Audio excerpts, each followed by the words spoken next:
Good morning and magandang araw mga ka-farming. So ngayon is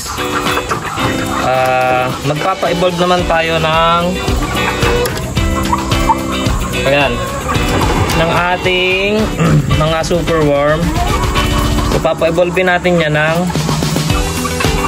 pupa and then hanggang sa maging beetle. Oh my.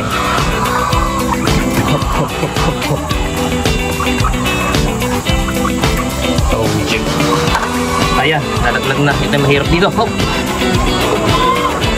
Nalaglag na.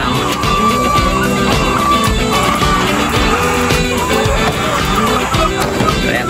Lagyan muna natin dyan. And then, ibalik natin.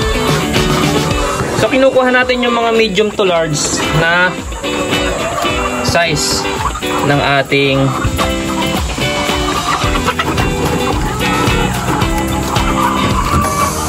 superworm. And sa ganung paraan para matured na silang kapag rito papa-evolve natin. Ayan. So meron tayo ritong 14 lang muna. Gagawin nating 14 beetles. So it takes time guys ha. It takes time para mag-evolve sila into a beetle. So pupa stage, matagal yon. Halos nasa 2 weeks. Ayan guys, ang dami nila oh. Ayan, lalaki.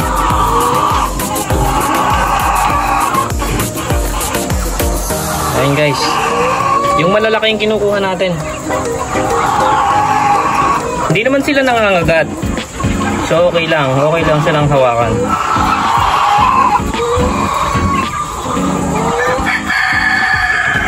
Hanap pa tayo ng medyo malalaki.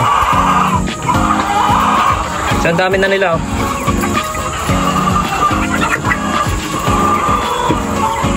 Alright, ito.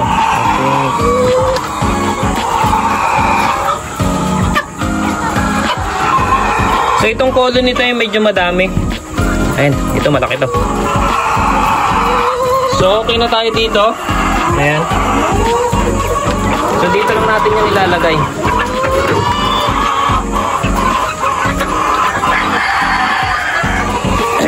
So ito na yung naging yung nakuha natin, 7, 14. So 14 pieces ng egg. And then lagay lang natin dito sa loob. Dito na lang natin para secured sa mga manok. Ayan, dito sa loob nito.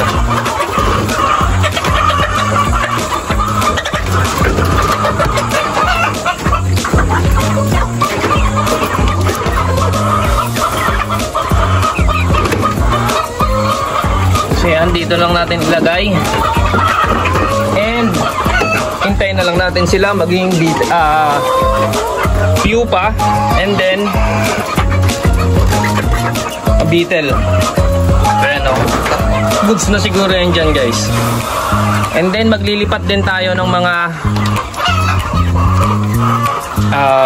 superworm. Ayan. Pero sa ngayon itong video na to is dito muna tayo. So wala na silang pagkain. Ubos na yung mga pagkain nila oh. Hindi ko na nalagyan. Itong beetle is, wow, ang dami na nila guys. Mukhang may nag-evolve. Itong mga beetle, 2, 4, 6, 8, 10, 12, 14, 16. So ang dami na nila. Ililipat natin yung beetle. Gagawa tayo ng isa pang colony. Ganito. So ililipat natin. And sa video ito, yun lang muna.